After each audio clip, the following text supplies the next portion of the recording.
إن الحمد لله نحمده ونستعينه ونستغفره ونعوذ بالله من شرور أنفسنا ومن سيئات أعمالنا.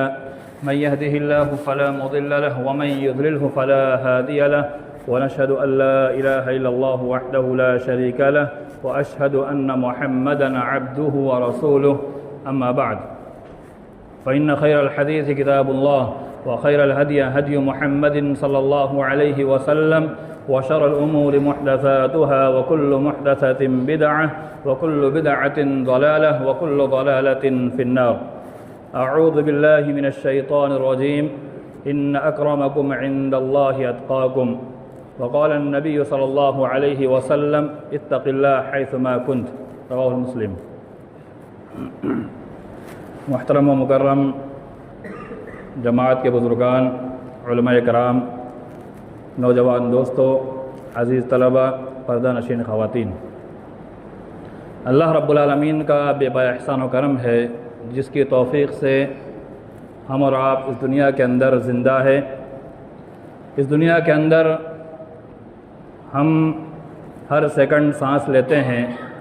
یہ سانس اللہ رب العالمین کی جانب سے دی ہوئی عظیم نعمت ہے. اللہ رب العالمین نے ہم پر اس دنیا کے اندر ان گنت انعامات کیے جس کا شمار اس دنیا کے اندر ابھی تک کوئی سائنس یا سائنٹسٹ ایسا نہیں آیا جو اس کو شمار کر سکے. کہ قرآن میں اللہ نے کہا وَإِن تَعُدُّوا نِعْمَةَ اللَّهِ لَا تُحْصُوهَا، کہ اللہ رب العالمین کی انعامات کو اگر تم شمار میں لانا چاہو تو شمار نہیں کر سکتے. یعنی اس کا اگر احصار کرنا چاہو، گننا چاہو تو کبھی بھی اس کو گنا نہیں جا سکتا. اتنے انعامات اللہ رب العالمین نے ہم پر کیے ہیں. ان انعامات کے عوض میں اللہ رب العالمین نے ہم سے چند مطالبات کیے ہیں. ان مطالبات کو پورا کرنا ہم میں سے ہر ایک کی ذمہ داری ہے. یعنی اللہ رب العالمین نے ہم پر بہت ساری نعمتیں نچھاور کی، اور اللہ رب العالمین نے انسان ہونے کے ناطے ہمیں بہت ساری نعمت دے کر کے اس دنیا کے اندر بھیجا. اللہ رب العالمین ان انعامات کے عوض میں ہم سے ایک چیز چاہتا ہے، وہ چاہتا ہے بندگی. یعنی بندہ اللہ رب العالمین ہی کی بات کو مانے اور وہ جس کام کو کرنے کا حکم دے دے اس کام کو ویسے ہی انجام دے جیسا اللہ تعالیٰ چاہتا ہے. صرف ایک مقصد، ان ساری نعمتوں کو دینے کے بعد اللہ ہم سے صرف ایک چیز چاہ رہا ہے کہ میں دنیا کے اندر تمہیں اور دوں گا، بہت کچھ دوں گا. لیکن اللہ ہم سے اس کے بدلے ایک ہی چیز مانگ رہا ہے. اللہ کہتا ہے تم خالی میری بندگی کرو، یعنی میرے حکم کو مانو. میں جس حکم کو کرنے کے لیے کہہ رہا ہوں، یعنی یہ اعمال تمہیں کرنے ہیں اور ان چیزوں سے تمہیں رک جانا ہے، ان ساری چیزوں سے رک جاؤ جس سے اللہ روک دے، اور وہ سارے کام کر گزرو جو اللہ رب العالمین ہمیں کرنے کا حکم دیتا ہے. بس اللہ ایک ہی چیز چاہتا ہے، ایک ہی چیز. کیا ہم اور آپ اس چیز کو ادا کر رہے ہیں یا نہیں کر رہے ہیں؟ یہی غور کرنے کا مقام ہے. یہی سوچنے کی ضرورت ہے کہ اللہ تعالیٰ نے تو بہت ساری نعمتیں دے دی، ہم ان نعمتوں کا بھرپور فائدہ اٹھا رہے ہیں، لیکن کہیں ایسا تو نہیں کہ صرف نعمت کو لے کر کے ہم عیاشیاں پڑے ہوئے ہیں، اپنی منمانی زندگی گزار رہے ہیں اور ویسے ہی دن کٹ رہے ہیں. یا پھر اللہ رب العالمین جو ہم سے چاہ رہا ہے اس کے بدلے میں ہم اللہ کو دے رہے یا نہیں دے رہے ہیں؟ اللہ نے جو ارشاد فرمایا لَإِن شَكَرْتُمْ لَأَزِيدَنَّكُمْ، اگر انعامات پر شکر گزاری کرو گے، یعنی جو نعمتیں میں نے تم کو دی ہے ان نعمتوں پر شکریہ ادا کرو گے، اللہ تعالیٰ کہتا ہے میں اور دوں گا، اور دوں گا، نعمتوں میں کبھی کمی نہیں کروں گا. اس کے بدلے میں وَلَئِن كَفَرْتُمْ، اگر تم نے میری جانب سے عطا کردہ انعامات اور نعمتیں جس پر شکر گزاری نہیں کی، ناشکری کی، ان عذابی لشدید، تو میرا عذاب سخت ہے. دنیاوی اعتبار سے بھی اللہ تعالیٰ وہ نعمتیں ہم سے چھین لیتا ہے اور آخرت میں تو اس کا بدلہ ملے گا ہی ملے گا. تو شکر گزاری ہے کیا چیز؟ ایک حدیث سے سمجھتے ہیں کہ اللہ کے نبی صلی اللہ علیہ وسلم آپ رات میں اٹھ کر کے بہت دیر دیر تک قیام کرتے، نماز پڑھتے. ماں عائشہ کہتی ہے اللہ کے رسول صلی اللہ علیہ وسلم اللہ تعالیٰ نے آپ کے اگلے پچھلے سارے گناہ معاف کیے ہوئے ہیں، پھر آپ اتنا پریشانی کے اندر آ کر شدت کو برداشت کر کے کیوں اتنی لمبی نمازیں پڑھتے ہیں؟ آپ کے پیر میں سجن آ جا رہی ہے، آپ کے پیر موٹے موٹے ہو جا رہے ہیں، اس کے باوجود بھی آپ اتنی عبادت کیوں کرتے ہیں؟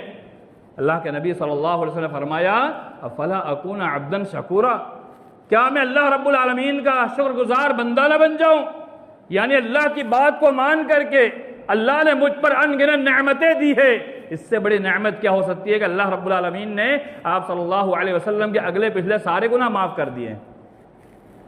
کہا میں ایک نبی ہوں، مانتا ہوں اللہ نے میرے اگلے پچھلے سارے گناہ معاف کیے، مانتا ہوں، لیکن اللہ نے جو مجھ پہ انعامات کیے ہیں اس کے بدلے میں اللہ نے مجھ سے جو مانگا ہے وہ بندگی مانگی ہے، میں اس کے بدلے میں اللہ رب العالمین کی بندگی کر کے کیوں نہ میں اللہ رب العالمین کے انعامات کا شکریہ ادا کروں؟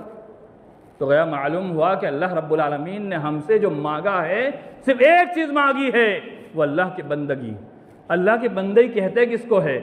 اللہ کی بندگی کہا جاتا ہے اللہ رب العالمین اور اس کے نبی صلی اللہ علیہ وسلم اور دین اسلام ہمیں جن اعمال کو کرنے کا حکم دے دے اسے ویسے ہی بجا لانا ہے جیسا ہمیں حکم دیا جائے، اور جن چیزوں سے روک دے اللہ رب العالمین نے روکا یہ کام نہیں کرنا ہے، اس کے نبی صلی اللہ علیہ وسلم نے روکا یہ کام نہیں کرنا ہے، اور شریعت اسلامیہ ہمیں جن کام کو کرنے سے روک دے ان سارے کاموں سے رک جانے کا نام بندگی ہے۔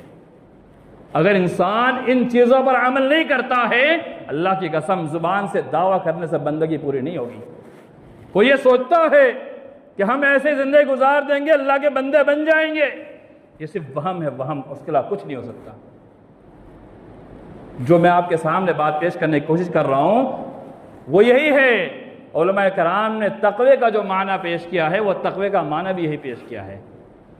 تقوی کا معنی یہ پیش کیا ہے کہ صحیح معنوں میں اللہ کی بندگی کرنا، اور صحیح معنوں میں اللہ کا خوف دل میں بٹھا لینا، اور صحیح معنوں میں اللہ رب العالمین سے ڈرنا، اور اللہ رب العالمین اور اللہ کے نبی صلی اللہ علیہ وسلم اور شریعت اسلامیہ جن احکام کو کرنے پر پابند کرے ان احکام کو ویسے ہی مان لینا، اور جن چیزوں سے روک دے ان چیزوں سے ویسے رک جانا جیسا شریعت ہم سے مطالبہ کرتی ہے۔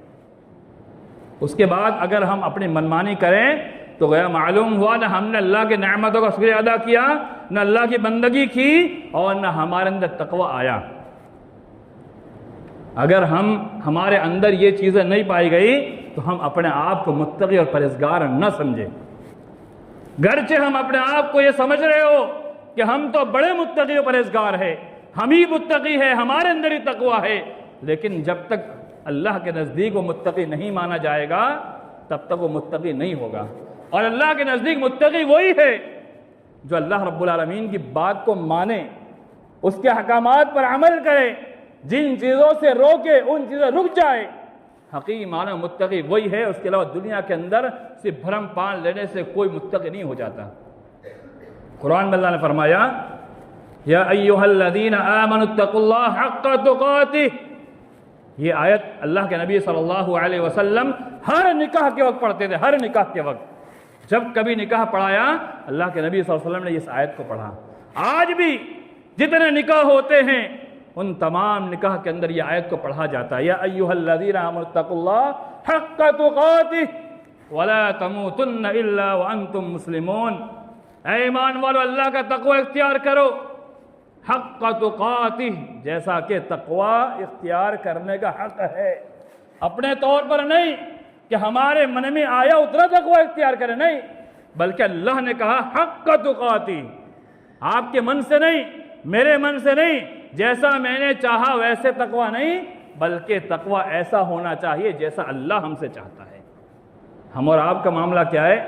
ہم اپنے طور پر تقوی اختیار کرتے ہیں، چاہے کوتاہی میرے اندر ہو یا پھر میرے سامنے بیٹھے ہوئے احباب کے اندر ہو۔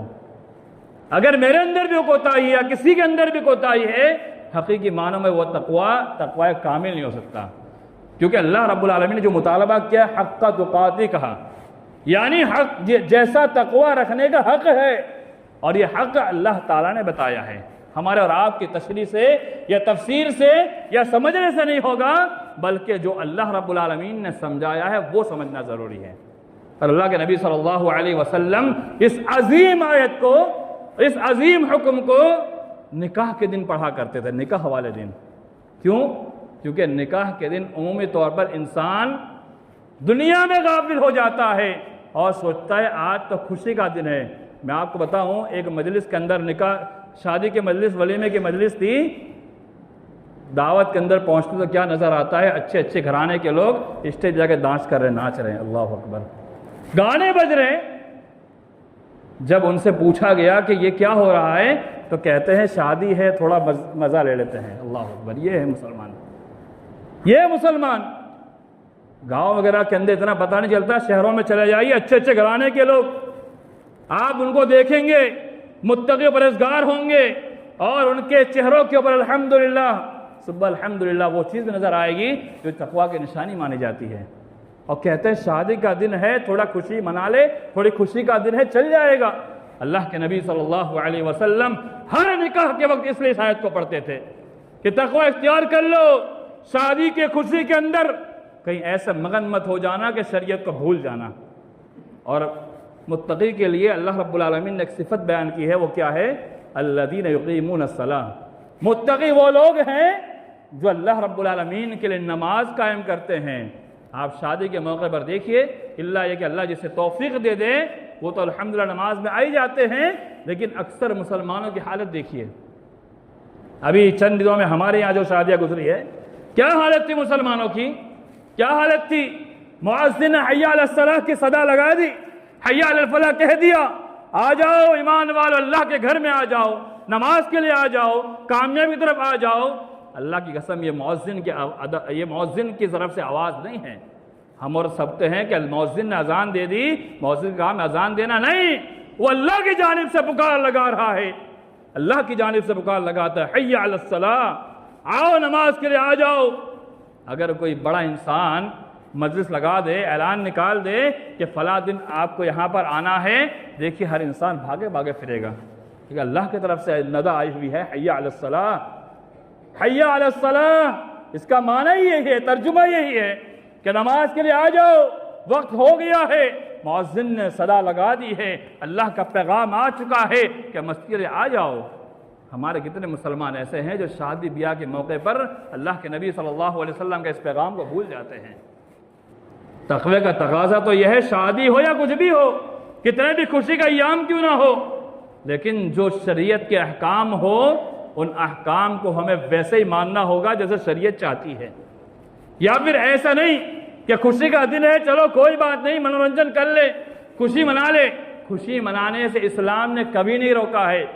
جتنی آزادی اسلام کے اندر ہے، اللہ کی قسم کسی اور مذہب میں آپ کو اتنی آزادی نہیں ملے گی۔ کھنگال لیجئے، ڈھونڈ لیجئے، جتنے مذاہب ہیں، جتنے ادیان ہیں، جتنی ملتیں ہیں، آپ پوری ملت کو اٹھا کے دیکھیے، جتنی آزادی اسلام نے دی ہے، اللہ کی قسم کسی بھی ملت کے اندر، کسی دین کے اندر، کسی دھرم کے اندر، کسی مذہب میں اتنی آزادی نہیں ہے۔ بس اسلام نے کچھ دائرہ رکھا ہے، اس دائرے کے اندر آپ کو رہ کر کے آپ جتنی خوشیاں منانا ہے مناؤ، جتنی آزادی منانا ہے مناؤ، لیکن کچھ دائرہ رکھا ہے، تقوی کا دائرہ رکھا ہوا ہے۔ اور اسلام نے ایک دائرہ بنایا ہے کہ آپ ان احکام کو کرتے رہنا اور ان چیزوں سے رک جانا۔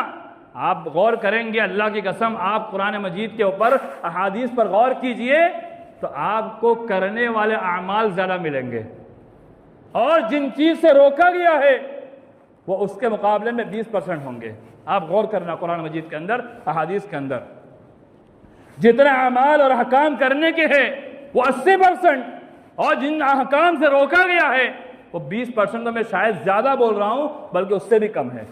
آپ بغور کبھی مطالعہ کرنا۔ تو اس سے زیادہ آزادی کس دھرم کے اندر مل سکتی ہے؟ لیکن آپ دیگر مذاہب کو دیکھیے، کرنے کے کام آپ کو 20 سے 15% ملیں گے اور نہ کرنے کے 85 سے 80% ہے۔ آپ غور کرنا، ہمیں ان کے اندر یہ ہے کہ یہ نہیں کرنا ہے، وہ نہیں کرنا ہے، تمہیں ایسے رہنا ہے، ویسے رہنا ہے، تمہیں کھانا اتنے بجے کھا ہی لینا ہے، اس کے بعد کھاؤ گے تمہارا کھانا نہیں مانا جائے گا۔ شریعت نے صرف ایک مہینہ رمضان مبارک کا ہمیں پابند کیا ہے کہ تم فجر کی اذان سے لے کر کے مغرب کی اذان تک نہیں کھا سکتے، اس کے بعد جتنا کھاؤ کھا سکو۔ لیکن آپ ان کے جین مذہب میں جا کے دیکھیے، 6 بجے سے پہلے تمہیں کھانا کھا ہی لینا ہے 12 مہینہ۔ آپ جائیے، ہاں وہ بگڑے جو ہوتے ہیں ان کی بات نہیں کر رہا ہوں، ان کے مذہب کی میں ایک مثال دے رہا ہوں، ان کے مذہب کے اندر، جین مذہب کے اندر 6 بجے رات سے پہلے، یعنی اندھیرا ہونے سے پہلے آپ کو کھانا ہر حال میں کھا ہی لینا ہے۔ اس کے بعد جو کھاتا ہے ان کا پابندی ہے۔ رات بھر کچھ لوگ تو ایسے پانی تک نہیں پیتے ہیں ان کے ہاں، ایسی پابندی۔ اور صبح میں اس وقت تک کھا نہیں سکتے جب تک کہ سورج نہ نکل جائے، اجالا نہ ہو جائے۔ اسلام نے کوئی ایسی پابندی رکھی ہے؟ جتنی آزادی اسلام کے اندر، اللہ کی قسم، اتنی آزادی کسی دھرم کے اندر نہیں ہے۔ آپ غور کریے، اس کے بعد بھی مسلمان سوچتا ہے کہ ہمیں اسلام نے باندھ کے رکھا ہے۔ اللہ کی قسم، اسلام نے باندھ کے رکھا۔ اسلام نے اتنا کہا ہے کہ میں نے جن چیزوں سے روکا ہے اس سے خالی رک جاؤ، اور ان چیزوں سے روکنے کا مقصد جب مقاصد الشریعہ پڑھیں گے ہمیں معلوم ہوگا ان چیزوں سے اسلام نے روکا ہے تو کیوں روکا ہے، اس میں نقصان ہی نقصان ہے، اس میں نقصان ہی نقصان۔ جیسے مثال طور پر يَسْأَلُونَكَ عَنِ الْخَمْرِ وَالْمَيْسِرِ قُلْ فِيهِمَا إِثْمٌ كَبِيرٌ وَمَنَافِعُ لِلنَّاسِ۔ اللہ تعالیٰ نے کہا شراب کے بارے میں وہ سوال کرتے ہیں، آپ بتائیے کہ شراب کے اندر نفع تو تھوڑا بہت ہوگا لیکن نفع کے مقابلہ نقصان ہی نقصان ہے۔ آپ دیکھیے جو بیچارے شراب پینے والے ہوتے ہیں ان کی حالت دیکھیے۔ آج تو نشہ کی جتنی پڑیاں آتی ہیں ان پڑیا کے اوپر گورنمنٹ کی طرف سے خود لکھا آتا ہے کہ اس میں ہانی کارک ہے، کینسر ہوتا ہے، یہ ہوتا ہے، وہ ہوتا ہے۔ تو اسلام نے جن چیزوں سے روکا ہے اس میں، جن چیزیں روکا اس کے اندر نقصان ہی نقصان ہے۔ اسلام نے کہا عورتوں سے کہ تم برقعے کی حالت میں رہو۔ اسلام نے خود بتایا، کیا بتایا؟ یا ایھا النبی قل لازواجک وبناتک ونساء المؤمنین یدنین علیہن من جلابیبہن ذلک ادنی ان یعرفن فلا یؤذین۔ فائدہ بتایا۔ اسلام نے کہا بے پردہ مت گھومو، اس کے لیے حکم کیا آیا؟ وقرن فی بیوتکن ولا تبرجن تبرج الجاہلیۃ الاولی۔ تم اپنے گھر کو لازم پکڑو، ضرورت کے تحت باہر جاؤ، ہم منع نہیں کرتے، اسلام منع نہیں کرتا۔ ضرورت پڑ رہی ہے آپ تفریح کے لیے جائیے، کام کے لیے جائیے، آپ باہر نکلیے، لیکن اپنے گھر کو لازم پکڑو۔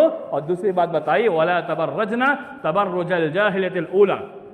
زمانہ جاہلیت میں جس انداز میں عورتیں گھر سے باہر نکلتی تھی ویسے مت نکلو، جو انداز اسلام نے بتایا وہ اپناؤ۔ اور زمانہ جاہلیت میں عورتوں کے ساتھ کیا ہوتا تھا ہم اور آپ سب جانتے ہیں۔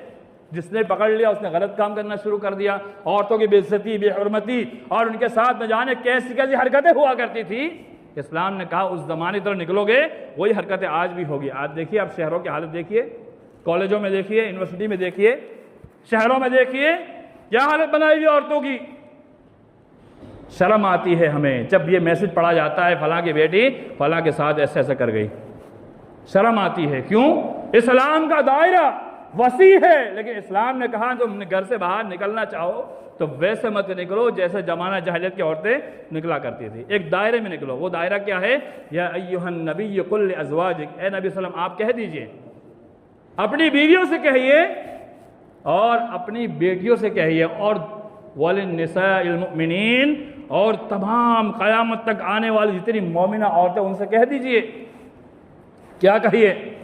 یدنین علیہن من جلابیبہن، وہ گھر سے باہر نکلے، منع نہیں کیا۔ اسلام تو یہاں تک اجازت دیتا ہے کہ اپنی عورتوں کو عیدگاہ کے اندر لے جاؤ، اگر عیدگاہ کے اندر جانے کے لیے اس کے پاس اگر اپنے جسم کو ڈھانکنے کپڑا نہ ہو وہ اپنی بہن کے چادر میں ڈھک کر چلی جائے۔ اس سے زیادہ آسان والا مذہب کہاں ملے گا ہم کو؟ یہاں تک کہا گرچہ عبادت کی جگہ کے اندر نفاس اور حیض والی عورتیں نہ جائیں لیکن عید کے دن وہ بھی چلی جائیں۔ ارے اسلام اتنا آسان مذہب ہے، کرنے کے کام زیادہ ہے نہ کرنے کے کم ہے۔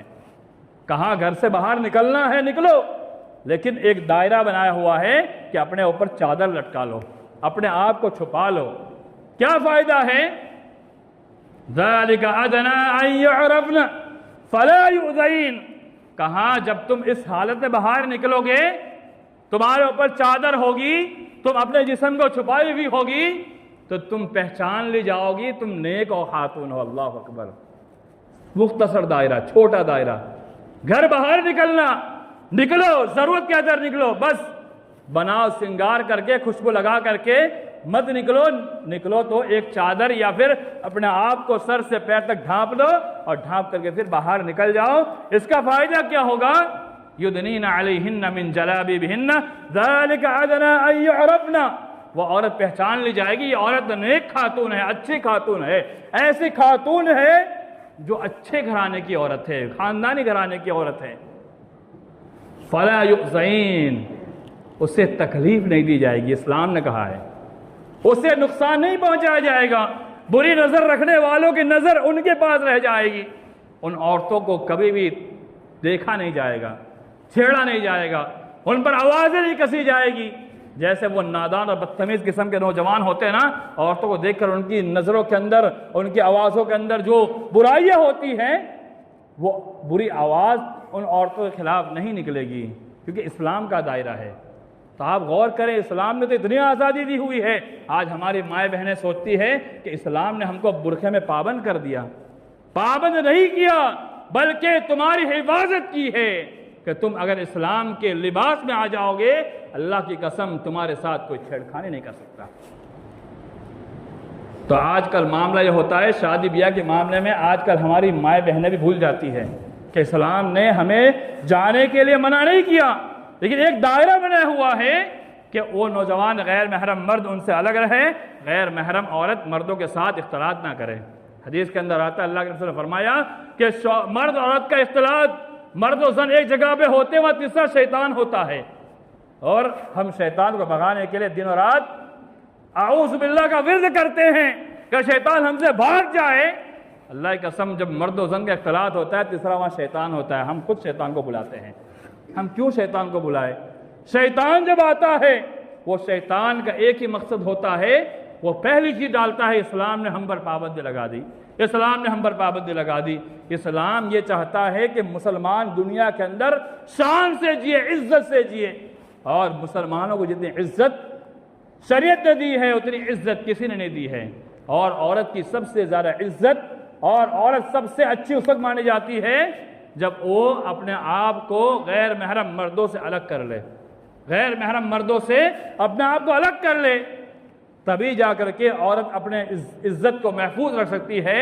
لیکن اگر وہ اپنے آپ کو غیر محرم مردوں سے نہیں بچا سکتی ہے تو پھر یہ بے عزتی کا رونا چھوڑ دے اور یہ کہنا چھوڑ دے ہم پر ظلم ہوتا ہے، ہم کو ستایا جاتا ہے، ہمیں حقوق نہیں دیے جاتے۔ اسلام نے جتنی عزت عورتوں کو دی ہے، اللہ کی قسم کسی اور دین کے اندر، کسی اور مذہب کے اندر، کسی اور دھرم کے اندر، کسی اور ملت کے اندر یہ چیز نہیں مل سکتی ہے۔ تو شادی بیاہ کے موقع پر بھی اللہ کا تقوی اختیار کرنا ضروری ہے۔ اللہ کے نبی صلی اللہ علیہ وسلم نے فرمایا اتق اللہ حیثما کنت، تم جہاں بھی کہیں رہو اللہ کا تقوی اختیار کرو۔ ایسا نہیں مسجد میں آ گئے ہم سے بڑا متقی کوئی نہیں، اسلام کہتا ہے جہاں بھی کہیں رہو، چاہے مسجد میں رہو تب بھی تقوی اختیار کرو، چاہے مسجد سے باہر جاؤ تب بھی تقوی اختیار کرو، چاہے بازار میں جاؤ وہاں بھی تقوی اختیار کرو، چاہے اپنے دوستوں کے اندر ہو وہاں بھی تقوی اختیار کرو۔ ایسے دوستوں کے ساتھ تمہارا اٹھنا بیٹھنا ہے جو بے تکلف ہے، گالی گلوچ والا دوست ہے، وہاں بھی جا کر کے آپ تقوی اختیار کرو۔ آج ہم اور آپ نوجوان جب بیٹھ جائیں تو ہماری زبانوں سے گالی ہی گالی نکلتی ہے، وہاں بھی ہمیں تقوی کا مظاہرہ کرنا ہے۔ اگر بند کمرے میں ہو وہاں بھی تقوی کا مظاہرہ کرنا ہے، کہیں ایسا نہیں کہ ہم بہت سارے لوگوں میں بیٹھے ہیں تقوی اختیار کر لیں۔ یہاں تک کہ نوجوان لڑکوں سے عمومی طور پر یہ خطاب ہے، جب ماں باپ کے سامنے ہو وہاں بھی تقوی ہونا چاہیے، جب ماں باپ سے الگ ہو جاؤ وہاں بھی تقوی ہونا چاہیے۔ اگر ہم اسکول کے اندر جاتے ہیں تو گھر کے اندر تقوی نظر آتا ہے، اسکول میں جگہ بگڑ جاتے ہیں، چاہے نوجوان بھائی ہو، نوجوان بہنیں ہو، یا پھر ابھی عمر کے بالکل قریب ہو، ان سے بھی خطاب ہے کہ گھر میں بھی متقی رہو، اسکول میں جا کے متقی رہو۔ جہاں آپ جاب کرتے ہیں وہاں بھی تقوی ہونا چاہیے، ایسا نہیں کہ یہاں میں کوئی نہیں پہچانتا ہم کچھ بھی کرتے جائیں۔ اتق اللہ حیثما کنتم، جہاں بھی کہیں رہو اللہ کا تقوی اختیار کرو، جہاں بھی کہیں رہو اللہ کا تقوی اختیار کرو۔ آج کل نوجوانوں کا معاملہ ایسا ہے کہ بند کمرے میں جانے کے بعد پوری رات آن لائن رہ کر کے غلط حرکتیں، غلط کام، غلط لوگوں سے بات چیت، جن سے کبھی بھی اسلام نے بات کرنے کی پرمیشن نہیں دی ہے۔ اسلام تو یہاں تک ہے غیر محرم عورت کے ساتھ بات کرنا چاہتے ہیں یا غیر محرم مرد سے بات کرنا چاہتا ہے نکاح کرے، نکاح کے بعد جتنی بات کرنا چاہے بات کرے۔ آج مسلمانوں کی حالت دیکھیے، ابھی نکاح نہیں ہوا، شادی لگ چکی ہے، چیٹنگ پہ چیٹنگ چالو۔ جائز نہیں ہے میرے ایمان والے بھائیو، جائز نہیں ہے۔ جس نے یہ حرکت کی اللہ سے معافی مانگے، جس نے حرکت کی ہے اللہ سے معافی مانگے، توبہ کرے۔ اگر توبہ نہیں کی تو اللہ کی قسم معافی نہیں ملے گی، یہ بھی ایک زنا کا ذریعہ ہے۔ قرآن نے کہا وَلَا تَقْرَبُوا الزِّنَا، زنا کے قریب میں نہ جاؤ۔ شاہ اللہ محدث دہلوی لکھتے ہیں زنا کے قریب جانے کے جتنے ذرائع ہیں وہ سارے ذرائع اس کے داخل ہوتے ہیں، چاہے موبائل سے چیٹنگ کر کے ہو یا غیر محرم لڑکی جس سے نکاح ابھی باقی ہے، رشتہ لگا ہوا ہے، اس سے بات کرنا ہو تب بھی حرام ہے، جائز نہیں ہو سکتا۔ جو نوجوان اگر ابھی حرکت کر رہے ہیں وہ حرکت کو چھوڑ دیں، جو کر چکے ہیں وہ اللہ سے معافی مانگے، اور جو ارادہ بنائے ہوئے ہیں وہ ارادے کو ترک کر دیں۔ یہی اصول ہے، اس کے علاوہ کوئی دوسرا اصول نہیں ہو سکتا۔ اللہ کے لیے تقوی اختیار کیجئے، چاہے کہیں بھی رہیں، بند کمرے میں ہو، وہاں ایسا نہیں کوئی نہیں دیکھ رہا ہے، اللہ تعالیٰ ہر جگہ دیکھ رہا ہے۔ ہاں لوگوں کا عقیدہ بنا ہوا ہے اللہ ہر جگہ موجود ہے۔ میں تھوڑی وضاحت کر دوں کیونکہ یہ چیز لوگوں میں چلی رہی ہے۔ کچھ لوگ کہتے ہیں اللہ ہر جگہ موجود ہے، یہ عقیدہ بالکل باطل ہے، کفریہ عقیدہ ہے، اور مسلمانوں کو کفر تک لے جانے والا عقیدہ ہے۔ اگر جس نے عقیدہ پالا ہے اللہ کے لیے وہ توبہ کریں، استغفار کریں، اللہ سے معافی مانگے اور دوبارہ کلمہ پڑھ کر کے اسلام میں داخل ہو جائے، ورنہ اس کا اسلام محفوظ نہیں ہے۔ اللہ رب العالمین عرش پر مستوی ہے۔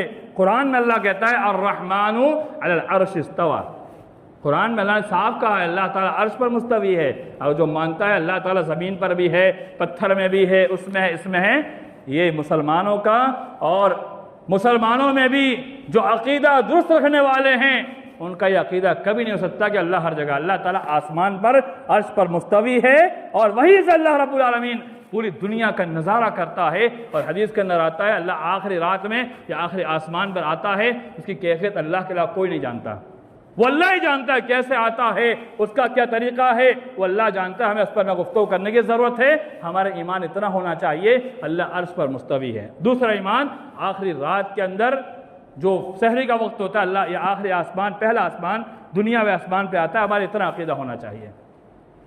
ہاں پھر اللہ تعالیٰ ہمیں دیکھتا ہے، اللہ اپنے علم کے اعتبار سے پوری دنیا کے اندر نظارہ کرتا ہے، دیکھتا ہے کون کیا کرتا ہے۔ اگر بند کمرے میں بیٹھ کر کے نوجوان کوئی غلطی کرتے ہیں تو وہ سوچے کوئی نہیں دیکھ رہا ہے۔ قرآن کی آیت دیکھیے، یا بنی انہا ان تک مثقال حبۃ من خردل فتکن فی صخرۃ او فی السماوات او فی الارض یأتی بها اللہ ان اللہ لطیف خبیر۔ حضرت لقمان جن کے تعلق سے قرآن میں اللہ نے خود کہا وَلَقَدْ آتَيْنَا لُقْمَانَ الْحِكْمَةَ، لقمان کو ہم نے حکمت دانے عطا کی۔ وہی لقمان نے اپنے بیٹے کو نصیحت کی تھی، اسی نصیحت کو اللہ تعالیٰ نے سورہ لقمان کے اندر نازل فرمایا۔ اللہ نے کہا جب لقمان کے بیٹے نے اپنے باپ سے سوال کیا کہ ابا جان میں کوئی ایسی جگہ پر ہوں جہاں مجھے دنیا کا کوئی نہیں دیکھتا ہے، یا ایسی جگہ پر ہوں جہاں دنیا کا کوئی انسان موجود نہیں ہے، کیا وہاں میں کوئی اچھائی یا برائی کروں تو بھی اللہ مجھے دیکھتا ہے؟ کیسی جگہ پر جہاں دنیا کا کوئی نہیں ہے، ان نوجوانوں کے لیے ان کے ماں باپ بھی وہاں نہیں ہے، ایسی جگہ جہاں پر دنیا کا آپ کا دوست بھی نہیں ہے، آپ کے بھائی بہن بھی نہیں ہے، کیا ایسی جگہ بیٹھ کر میں کوئی برائی کروں یا اچھائی کروں تو اللہ دیکھتا ہے؟ اسی کے جواب میں لقمان نے کہا یا بنی، اے میرے پیارے بیٹے، انہا ان تک مثقال حبۃ من خردل، اگر تو رائے کے دانے کے برابر بھی ایسی جگہ پر جہاں تجھے کوئی نہیں دیکھتا ہے تو اچھائی یا برائی لے کر آئے گا، اور فتکن فی صخرۃ او فی السماوات او فی الارض، اس برائی کو کرنے کے لیے یا اس اچھائی کو کرنے کے لیے تو چٹان میں چلا جا، ایسی جگہ چلا جا جہاں پر کوئی تجھے نہیں دیکھ رہا ہے، او فی السماوات جمع کے ساتھ یعنی ساتوں آسمان میں چلا جا، آسمان سے اوپر چلا جا، او فی الارض یا زمین کے اندر گھس جا، پاتال میں چلا جا، زمین کے ایک دم نیچے چلا جا، جہاں تجھے دنیا کا کوئی انسان نہیں دیکھ پا رہا ہے، وہاں بھی جا کر تو اچھائی یا برائی کرے گا، یأتی بہ اللہ، تو اللہ تعالیٰ روز قیامت اسے پیش کر دے گا۔ روز قیامت اللہ تعالیٰ اس چیز کو پیش کر دے گا. ان اللہ لطیف خبیر، اللہ رب العالمین باریک باریک خبر رکھنے والا ہے. لطیف کی تشریح کرتے ہوئے بعض علماء لکھتے ہیں کہ پہاڑ کے کالے پتھر پر کالی چونٹی، اس کے کالے پیر، اندھیری رات، کالی رات کے اندر وہ چونٹی جب چلتی ہے اس کی آہٹ کو بھی اللہ تعالیٰ سنتا ہے. یعنی اللہ تعالیٰ اتنا زیادہ، اتنی مہین باریک باریک خبر رکھنے والا. ایک رائے کا دانہ کتنا بڑا ہوتا ہے، چھوٹا سا ہوتا ہے، زمین میں گر جائے نظر نہیں آئے گا. کہاں اتنی چھوٹی بھی چیز کرو گے تو اللہ تعالیٰ اس روز قیامت سے پیش کرے گا. یہ مت سوچئے ہم نے جو برائی کر دی وہ ختم نہیں. یأتی بہ اللہ، یہ اللہ خود کہتا ہے کہ یاد رکھ لو میں روز قیامت اس چیز کو لا کر پیش کر دوں گا. ہاں، بچنے کا ایک ذریعہ ہے توبہ، استغفار، اللہ سے معافی مانگے. اللہ مجھ سے گناہ ہو گیا ہے، میں نے غلطی کر دی ہے، تیرے حکام کو توڑا ہے، جس چیز سے تو نے روکا تھا اس چیز کو میں نے کر گزرا ہوں، یا اللہ تو مجھے معاف کر دے. لیکن احساس ہونا چاہیے، اور جو گناہ کیا ہے اس گناہ کو یاد کر کے، نام لے کر کے، یا جو گناہ کو انسان بھول گیا ہے ان بھولے ہوئے گناہ کے بارے میں دعا کریں. جو گناہ یاد ہے، جان بوجھ کر کیا ہے، نہیں کرنا چاہیے تھا پھر بھی کیا ہے، اسلام کے دائرے کو چھوڑ کر کے، آزادی کا دائرہ جو تھا اس دائرے کو چھوڑ کر کے اپنے آپ کو ان دائروں میں داخل کر دیا ہے جو اللہ کے حدود کو توڑنے والا دائرہ ہے. اور اللہ کے حدود کو توڑنے والے دائرے، اس کی ایک ہی سزا ہوتی ہے، وہ جہنم. جس نے بھی اللہ کے دائرے کو چھوڑا، اللہ کے دائرے کو توڑا، حدود کو توڑ کر کے انسان نے اپنی زندگی اپنی منمانی گزاری، تو اس کا ایک ہی بدلہ ہے. وہ میں نہیں کہتا، قرآن خود کہتا ہے، قرآن خود کہتا ہے وَمَن يَعْصِ اللَّهَ وَرَسُولَهُ وَيَتَعَدَّ حُدُودَهُ يُدْخِلْهُ نَارًا خَالِدًا فِيهَا. جس نے بھی اللہ اس کے رسول کی نافرمانی کی، اللہ کے حدود کو توڑا، دائرے کو توڑا، اس کا ایک ہی بدلہ ہے. اللہ کہتا ہے اس کو ہمیشہ جہنم میں ڈال دیا جائے گا. لیکن بچنے کا ایک ہی ذریعہ ہے، وہ ہے توبہ، استغفار. توبہ کرے، اللہ سے معافی مانگے، یا اللہ مجھ سے غلطی ہوئی ہے، آئندہ ایسی غلطی کبھی نہیں کروں گا، اس کا عہد بھی کرنا ہے. میں نے اس سے قبل شاید ایک صاحب نے توبہ پہ خطبہ دیا تھا، بتایا تھا، علماء نے لکھا کہ توبہ یہی ہے کہ انسان اللہ رب العالمین کے سامنے اپنے گناہوں کا اعتراف کرے، اعتراف کرنے کے بعد پھر اس گناہ کو چھوڑنے کا عہد کرے، اب کبھی یہ گناہ نہیں کروں گا. تو یہ اللہ تعالیٰ کے پاس سچی توبہ ہوگی، ورنہ اللہ کے سامنے دھوکہ دڑی نہیں چلتی، اللہ کے سامنے مذاق نہیں چلتا، اللہ کے سامنے بنی بنائی بات نہیں چلتی، بلکہ اللہ رب العالمین وہی چیز سمجھتا سنتا ہے جو ہم صحیح نیت کے ساتھ، صحیح دل کے ساتھ اپنے آپ کو اللہ کے سامنے پیش کر کے جب توبہ کریں گے تو یہ ہماری بچاؤ کا ذریعہ بنے گا. ورنہ پھر ہم اور آپ کو اپنے آپ کے بارے میں سوچنا چاہیے، ہم جنت والے اعمال تو کرتے ہیں، کہیں ہمارے ان گناہوں کی وجہ سے یا اللہ کے حدود کو توڑنے کی وجہ سے، تقوی کے دائرے کو کراس کرنے کی وجہ سے کہیں ایسا نہ ہو کہ اللہ رب العالمین نے ہمارا ٹھکانہ کچھ اور بنا دیا. کیونکہ نماز تو پڑھنا یہ لازم و ضروری واجب ہے، لیکن انسان نماز کے ساتھ ساتھ اگر اور مزید چیزیں جو تقوی کے خلاف کرتا ہے، اللہ کی قسم وہ بھی جہنم میں جانے کا ذریعہ بن جاتی ہے.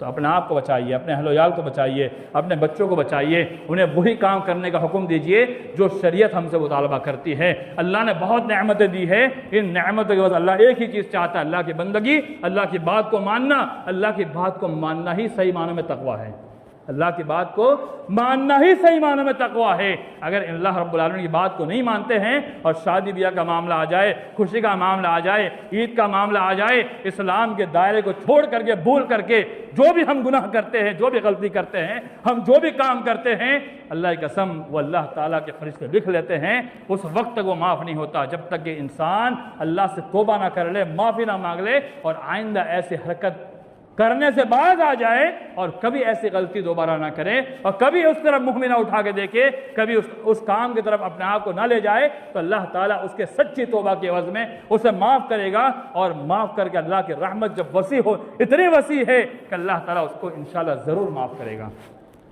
تو اللہ تعالیٰ سے ہم دعا کرتے ہیں اللہ تو ہمیں متقی پرہیزگار بنا دے. یا اللہ ان تمام احکام سے بچنے کی توفیق عطا فرما جو تیرے دین کے خلاف ہے. یا اللہ ان تمام احکام کو کرنے کی توفیق عطا فرما جو تیرے دین کے مطابق ہے. آمین.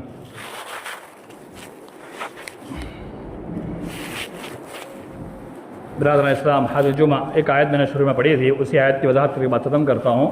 قرآن میں اللہ نے فرمایا ان اکرمکم عند اللہ اتقاکم، ان اکرمکم عند اللہ اتقاکم، بہت جامع ترین آیت ہے۔ اس آیت پر غور کریں تو ہمیں احساس ہوگا کہ ہم سے زیادہ باعزت اور مکرم دنیا میں کوئی نہیں ہو سکتا، لیکن کب شرط لگائی اللہ تعالیٰ نے، اگر تم باعزت بننا چاہتے ہو، شرف والے بننا چاہتے ہو، معزز و محترم بننا چاہتے ہو، کس کی نظر میں؟ تمہارے رب کی نظر میں، اللہ کی نظر میں۔ ان اکرمکم عند اللہ اتقاکم، تم میں سب سے زیادہ باعزت وہ ہے، سب سے زیادہ شان والا وہ ہے، سب سے زیادہ مقام والا وہ ہے، اس سے بڑھ کر عزت، یہ بچے جانتے ہیں اس میں تفضیل کا صیغہ جب آتا ہے تو اس سے بہتر کوئی چیز ہو نہیں سکتی۔ جیسا اللہ اکبر ہم کہتے ہیں نا، اللہ سے بڑا کوئی دنیا میں ہو ہی نہیں سکتا ہے، ویسے ان اکرمکم عند اللہ اتقاکم، اللہ نے کہا تم سے زیادہ اکرما، تم سے زیادہ باعزت کوئی نہیں ہو سکتا، معزز کوئی نہیں ہو سکتا۔ ان اکرمکم عند اللہ، تمہارے رب کے پاس، اللہ کے پاس، اللہ کی نظر میں، اللہ کے نزدیک اس سے زیادہ باعزت کوئی نہیں ہو سکتا۔ وہ کون ہے؟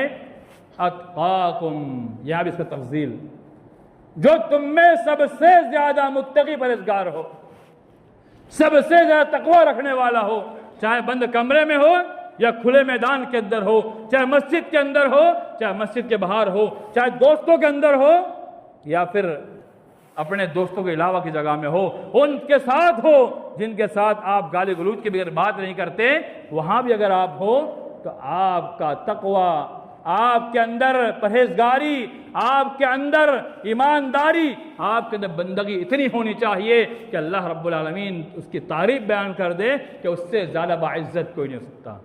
تو میرے ایمان والے بھائیو، آپ سے ایک ہی مطالبہ ہے، اللہ کی بندگی میں اپنا آپ کو لگا دیجئے، اللہ جیسے بندگی ہم سے چاہتا ہے ویسے بندگی شروع کر دیجئے، اور اللہ کی بندگی سے ہٹ کر ہم کوئی بھی کام کرتے ہیں اللہ ناراض ہوتا ہے، ہمارے کچھ اعمال کی وجہ سے جو اللہ پسند کرتا ہے اس کی عوض اللہ عذاب نہیں دیتا، لیکن ایسے ناراضگی جب اللہ کی ہوتی ہے، آپ پچھلے اقوام کو دیکھیے، پچھلے اقوام کو دیکھیے، جب نافرمانی کی، جیسے نافرمانی کی، اللہ تعالیٰ نے آسمان سے عذاب بھیج دیا، جیسے نافرمانی کرتے تھے، اللہ کے حکم کو نہیں مانا، نافرمانی کی، فوراً عذاب آتا تھا، فوراً عذاب آتا۔ قرآن مجید پورے واقعات سے بھرا پڑا ہوا ہے۔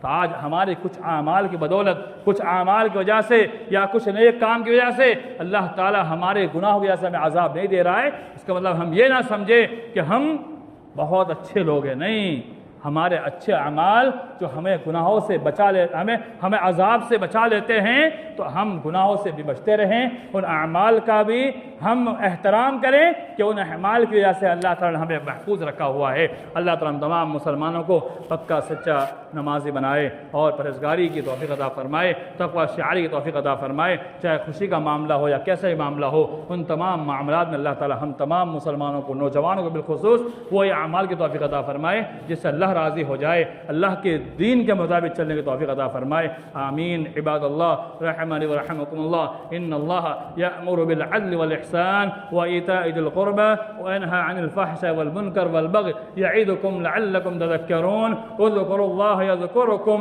وادعوه يستجب لكم، ولا ذكر الله تعالى أعز وأجل وهو الأكبر۔